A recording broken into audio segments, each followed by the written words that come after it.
Well, today, it's a battleground. And it's not what people expected. For years and years and years, this ground was used to plant and to grow produce, things like strawberries and oranges and other kinds of fruit.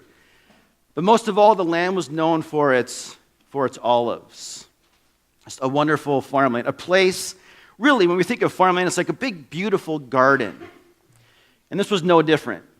Just a big, beautiful garden that people would go to both get their hands dirty with the work and to have their eyes filled with the beauty of that scenery.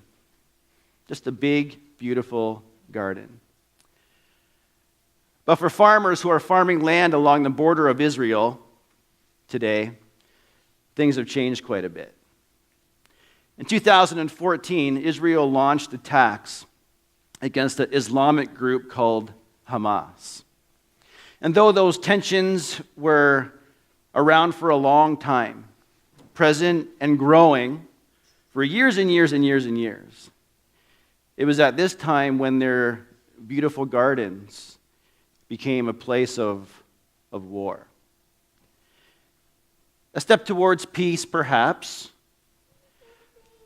but whenever a beautiful garden becomes a brutal battleground, it's never what we expect. It can be hard to wrap our heads around that one.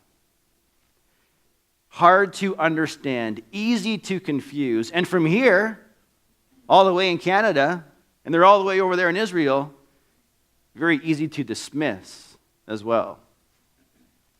You know, plants fighting their way out of the ground to give us food for our good, okay, we might see the good in that.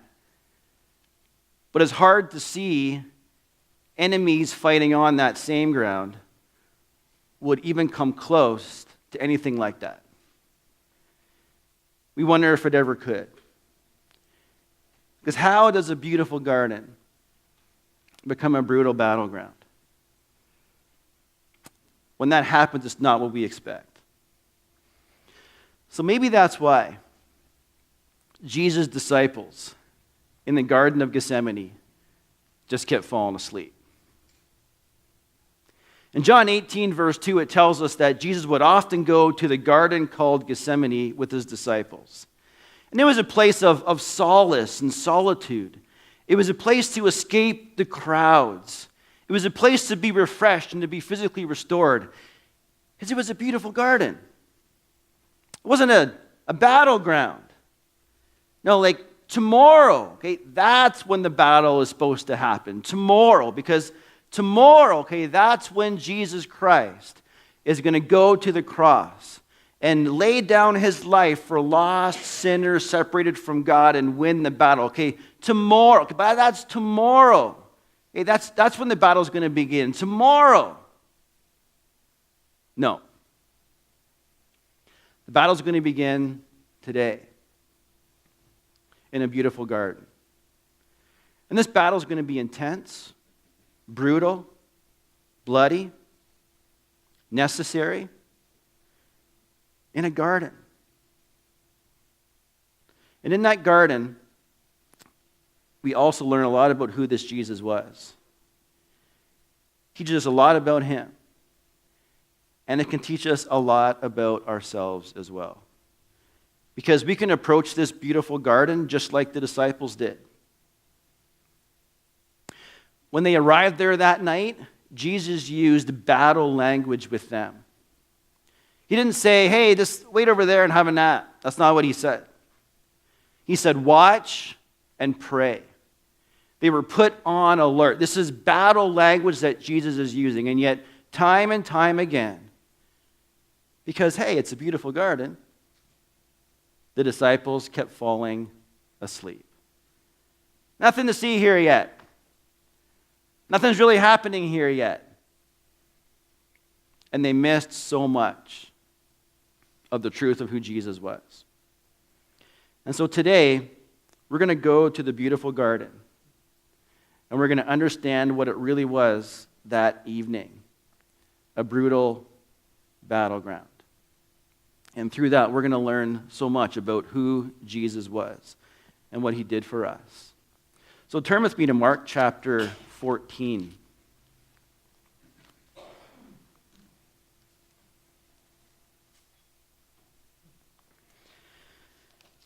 Mark chapter 14, we're just going to look at a few verses this morning. We're not going to go through the whole section. We're going to go from verse 32 down to verse 36. Let me read the first 3 verses for you. They went to a place called Gethsemane. And Jesus said to his disciples, "Sit here while I pray." He took Peter, James, and John along with him, and he began to be deeply distressed and troubled. And this is what he says in verse 34. "My soul is overwhelmed with sorrow to the point of death."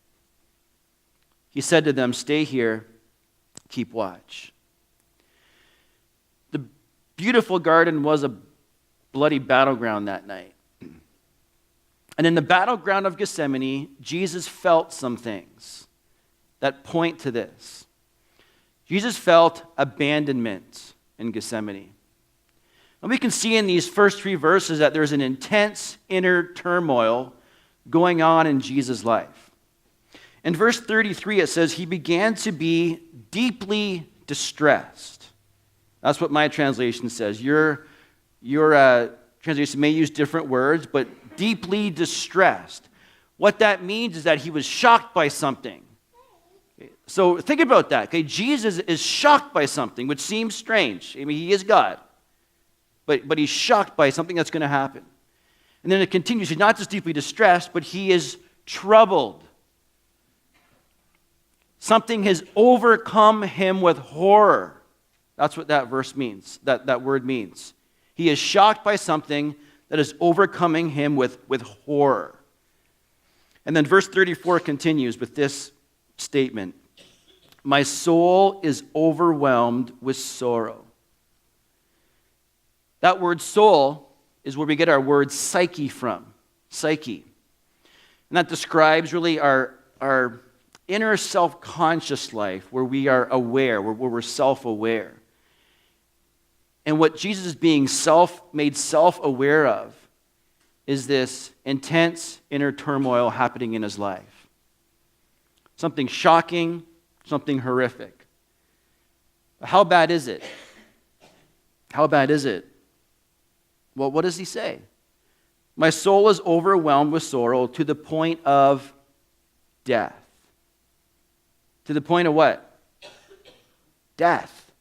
Okay, this is how bad this is. The commentator John Grasmick says, this Garden Gethsemane moment threatened to extinguish Jesus' life. And John MacArthur says this, Jesus was so engulfed with grief that he was to the point of death. In Luke 22, verse 44, we hear what our worship leader Ralph was just talking about a few moments ago. Because in that verse, we see just how intense it is, because Jesus begins to sweat drops of blood. Now, that is a physical condition. It's a medical condition called hematidrosis. Hematidrosis. And what happens is in times of severe stress, when it's almost like too much for you to take, your capillaries gorge with blood. And then they inflate. And then they explode. And then this blood begins to seep through your sweat glands. This is how intense the inner turmoil is. In fact, Leonardo da Vinci used to talk about soldiers experiencing this, and in fact, it happens today. Under immense physical and emotional stress, people can sweat drops of blood. But what's causing this? What's causing this? What's he thinking about? Yes, he's going to lay down his life tomorrow. And tomorrow, when we get to that part, we're going to see just how physically torturous that was. Is you thinking about that? Because other people have laid down their life for Christ, have laid down their life for their faith, for their vision of God in their life. Many people have done this. And in fact, many people have done this with even more courage than we see in the life of Jesus at this moment. Many people approach this physical death with more courage than Jesus does here. Maybe you've read things like that. Fox's Book of Martyrs is one book where we can read historic events of people who have laid down their life for Christ. Or the most recent one would probably be like the Jesus Freak book that was out maybe like 15 years ago from DC Talk. And they talk about these people who have done this, who have courageously and with bravery laid down their life for Jesus. One of those stories is of two men, Nicholas Ridley and Hugh Latimer, who lived in the 1500s in England. And in 1555, these two men were going to be burned at the stake for their faith. And the historical events of that day tell us that they were tied together on this pole. And Latimer turns to his friend, Nicholas Ridley, and in that moment he says this. He says, "Be of good comfort, Master Ridley, and play the man. We will ignite such a candle today by God's grace in England, and I trust it will never be put out." See, there's courage. I mean, there's someone facing their physical death with bravery. And so when we look at Jesus at this moment, we ask, hey, why is he struggling so much? What is it here? Yes, he's a man with flesh, but he is God in flesh. So what's the struggle? Why now is it seemed to be so overwhelming for him where he's to the point of death physically? Why? Jesus is about to experience something that he's never, ever experienced before. He will be separated from his Father. And it horrifies him. The thought of being separated from his Father horrifies him. Absolutely horrifies him. And that can be traumatic. Being separated from your dad, or being separated from your parents. Anyone had a traumatic experience like that before? When they're separated from someone that you just want to cling to? I've had that experience. When I was 4 years old, I was learning how to swim. And it was in this pool in Woodstock where I grew up called Southside Pool. And I could already kind of swim because my grandpa had a cottage and we used to jump off the dock in Cashy Lake. And so I was pretty good with water. I didn't even learn how to swim. And so every day when I went to swimming lessons, I wouldn't go in the water. And I remember this, what I could only remember as an overweight, hairy man in a red Speedo. Told you it was traumatic, right? Coming to me along the side and grabbing me by the shoulders and walking me over to the pool and dropping me in. And it didn't just happen once. This was like the weekly routine. You know, traumatizing to be separated from where my safety, where my security was to over here into this water by this man. It was traumatic. And you probably had some experiences like that. And maybe you're even now thinking about the time you were separated from your mom or your dad. But whatever those experiences are you're thinking about right now, they don't even come close to what Jesus is experiencing in this moment. See, he's going to be separated from his Father because he will be made sin. 2 Corinthians 5:21 tells us that God who made him who knew no sin to be sin for us. See, he would be separated because he would be made sin for us. Think about that. Jesus, who was sinless and who was perfect. We have a lot of verses that communicate that to us. This 2 Corinthians 5:21 is one, Hebrews 4:15, 1 Peter 2:22, 1 John 3:5. Okay, they all tell us the same thing. Jesus was God in flesh and he was sinless and he was perfect. Yet he is going to take on sin for us. He's going to literally be robed in sin from one end of history all the way to the end of time in this moment. And that will not only mean separation from his Father, but it means that he will also experience the full wrath of his dad. Because God hates sin, and his wrath is on sin. And we hear that in verse 16 when Jesus talks about the cup. Okay, that's the cup that Jesus is referring to, the cup of God's wrath. So think about this. Jesus, who has never, ever, ever been separated from his dad, who is perfect and sinless, is going to be made sin for us. And because of that, his dad's going to turn away from him and have his full wrath just poured out onto him. Yeah, Jesus is struggling. It's not because he's going to die tomorrow physically. It's because he knows what that means, what that entails. And he is struggling in this moment. And he's not struggling because he's a sinner. He's struggling because he is holy. And because he is holy, he cannot fathom the idea of being separated from God the Father. He feels this abandonment. And even thinking about it is enough to bring him to the point of death. The battle is in the garden. Look at verse 35. Going a little farther, he fell to the ground and prayed that if possible, the hour might pass from him. In the battleground of Gethsemane, Jesus felt abandonment and Jesus felt temptation. This is what this verse communicates to us. Now, we don't often feel the full weight of our temptations. Why is that? We don't let it. We give in. And so we often haven't felt the full weight of our temptations. Jesus will, because he will not fail in this moment. So he's going to feel the full weight of these temptations. And what's the temptation? Satan, God's enemy. His plan has always been to keep Jesus from going to the cross. Okay?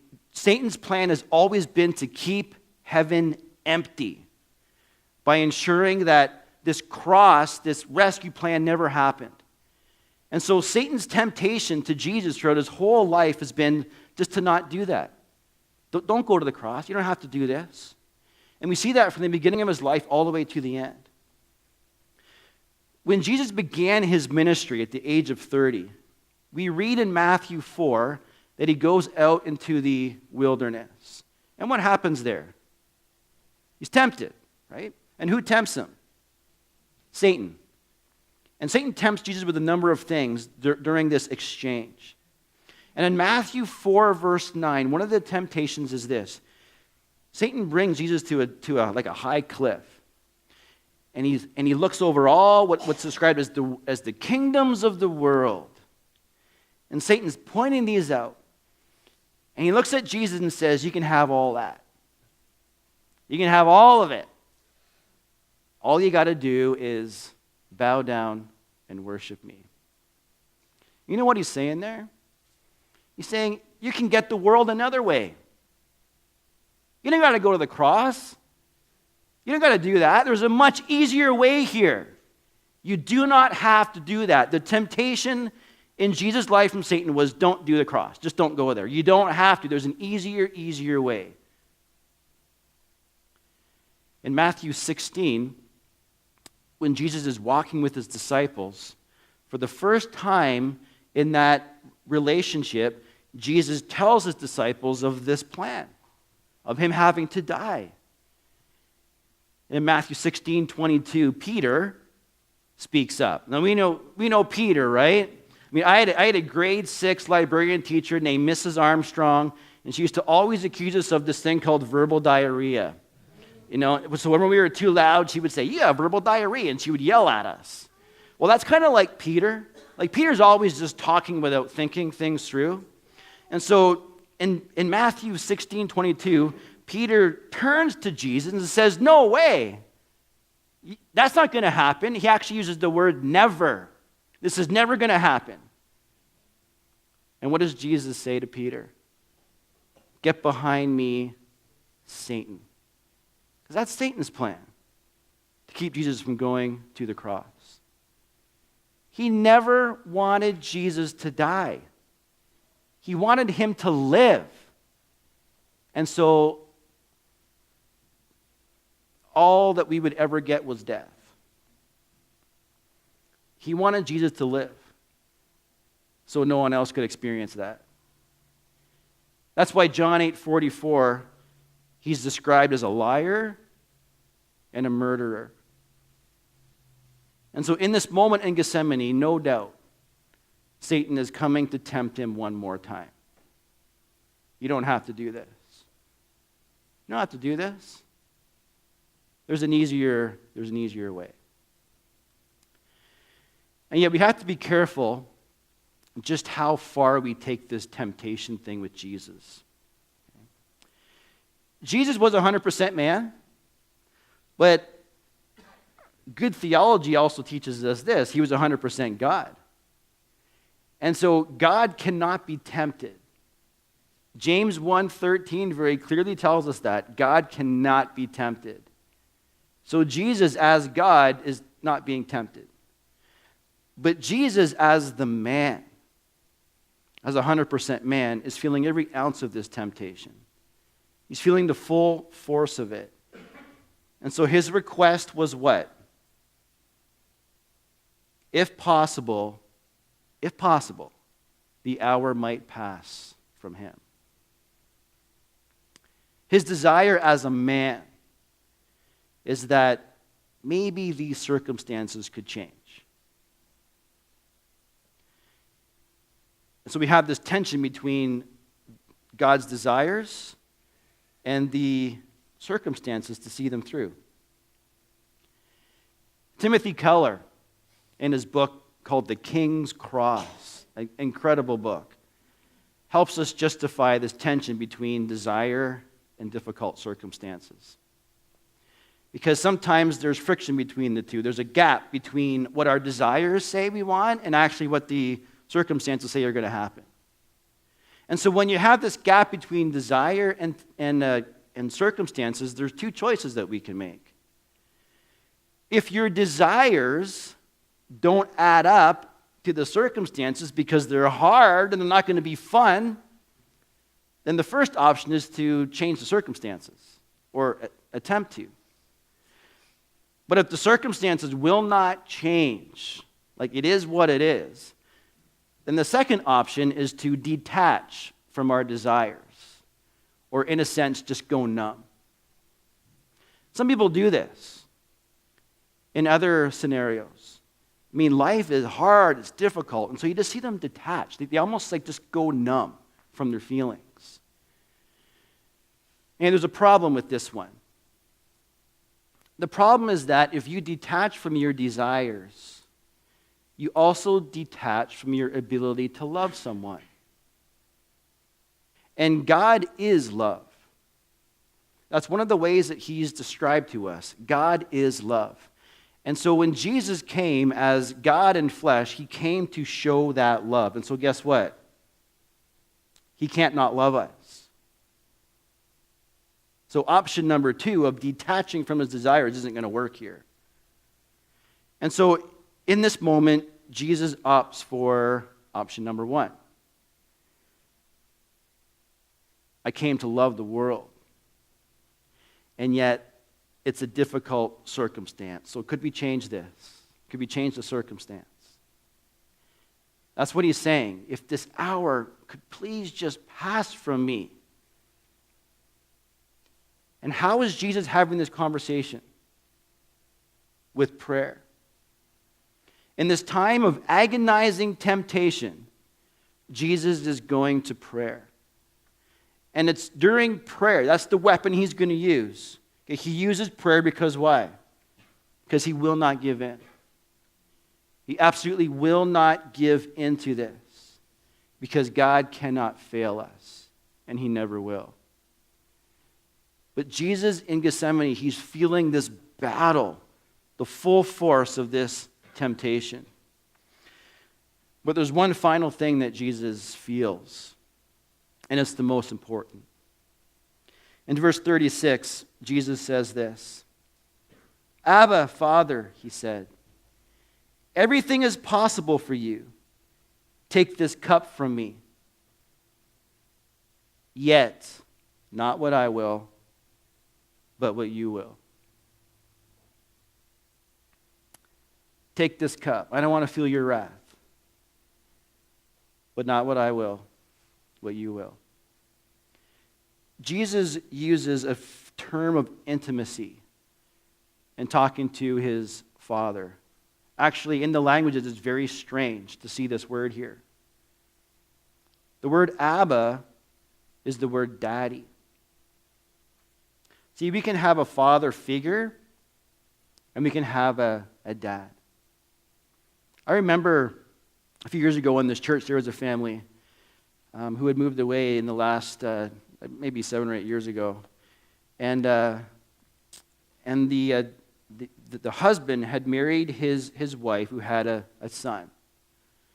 And so he, in this marriage, adopted this boy. It became his son. And yet, this boy had a father, but a father who might be his biological father, but had nothing to do with his son, nothing to do with him at all. And so I was asking him about this one day, how he resolved that and talked that through with his son. And he basically just said this. He said, "I've told my son he has a father, but I am his daddy." Because that's intimacy. You can have a father figure who has authority over your life, and you can have a daddy who just cares, who you want to be with, who just loves you and keeps you safe. And so Jesus is calling his Father, God the Father, Daddy. And why is he using that term? Because the thought of being away from him is horrifying to him. And yet, even in that thought, even in that realization, his conclusion is this: "But not what I will, it's what you will." Because Jesus was always all about the plan. He was always all about this rescue plan, to express God's love to the world, to save lost sinners to himself. And so Jesus was willing to die for the glory of one, his Father, and the salvation of the other, the world. The battleground of Gethsemane was endured by Jesus so that the victory ground of Golgotha could be enjoyed by everybody through faith. Because you got to go to the battle to get to the victory. Last year in April, there was the Boston Marathon. And one of the runners was a man by the name of Tim Don. He was a professional athlete. And in fact, he was an Ironman athlete who traveled the world doing Ironmans. And I guess just for a nice run, I guess, he would run a marathon every now and then. And so his goal in the Boston Marathon last year in April was to run the Boston Marathon in 2 hours and 50 minutes. It's a pretty good pace. He ended up doing it in 2 hours and 49 minutes. So he did what he wanted to do. And everyone, I'm sure, was pointing to him going over the victory line. I mean, look at what he did. He beat his personal idea of how fast he wanted to do it. And they're pointing to him going over the victory line. But most people who were pointing over him going the victory line didn't even see the battle that he had to endure in that year to get there. 6 months before that race, he was out on his bike, training for his next Ironman. And very not long into that bike ride, a truck didn't see him, and a truck turned and hit him and broke his neck. He had what's called a hangman's fracture, which is a C2 break in your neck, very, very high. And if you understand kind of some of this physiology, the higher the break, the more paralyzed you will be. And a C2 break actually paralyzes the muscles that let you breathe. So most people die from a hangman's fracture, a C2 break. This was 6 months before this Boston Marathon. And the doctors looked at him and said, there's no way you're going to race. The race is off. And in fact, your career is probably done too. You'll never cross another line. You'll never experience victory again. Unless you do this. There's an excruciatingly painful thing that we can do that will not only fix your neck, but it will also allow you to be an athlete again. You got to wear this thing called a halo. And a halo is this, what the doctor described as a torture device. It goes onto your head and shoulders, and then screws are screwed into your skull so that you are completely immobile, which allows you to use your legs and your arms, but nothing is happening up here. He said, you will have to be in this halo for 3 months. It'll be excruciatingly painful. It will be torturous to you. But if you endure that, then you can run the race. Most people didn't see that. Most people completely missed the battle that he had to endure.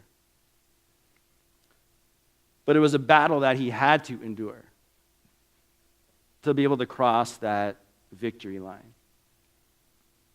We can't miss Gethsemane and just skip to Golgotha. Jesus had to endure the battleground of Gethsemane so that he could get to the victory ground of Golgotha. And that's what he did. In the battleground of Gethsemane, Jesus endured that so that we could enjoy the victory ground of Golgotha. Jesus fought for you on one side, on his side of the cross, because he didn't want to miss you on this one. And through faith, he won't. And that might not be what we expect, for God to do that for us. For God to actually come to earth and fight battle for us. But that's exactly what happened. He endured Golgotha, that battleground, so that we could enjoy the victory ground of Golgotha. He fought for you on one side, so that we didn't have to miss him on this one. And through faith, you won't. Let's pray. God, thank you for taking the battle for us.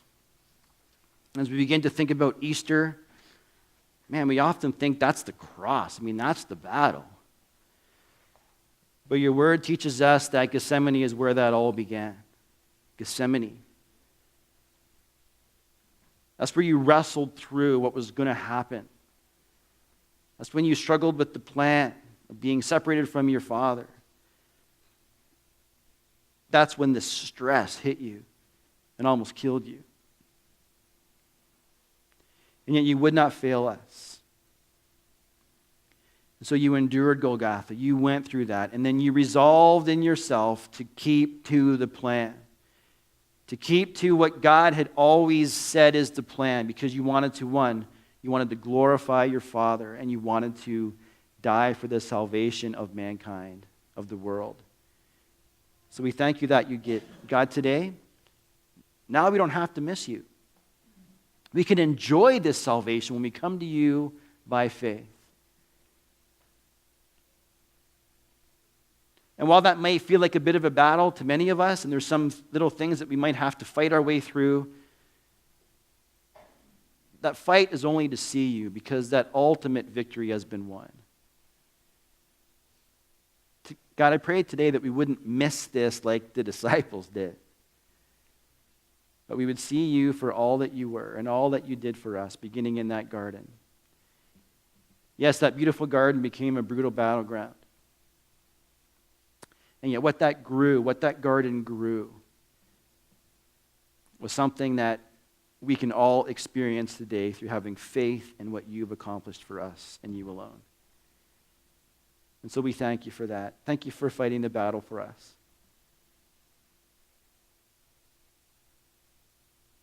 Thank you that you agonized and you endured for us. Thank you that you were a warrior because you would not fail us. You made sure you would cross the line. And God, today my prayer for all of us is that we would share in that victory today. That we would know you by faith and not miss you because of things that we just don't expect. And in these things I pray in your name. Amen.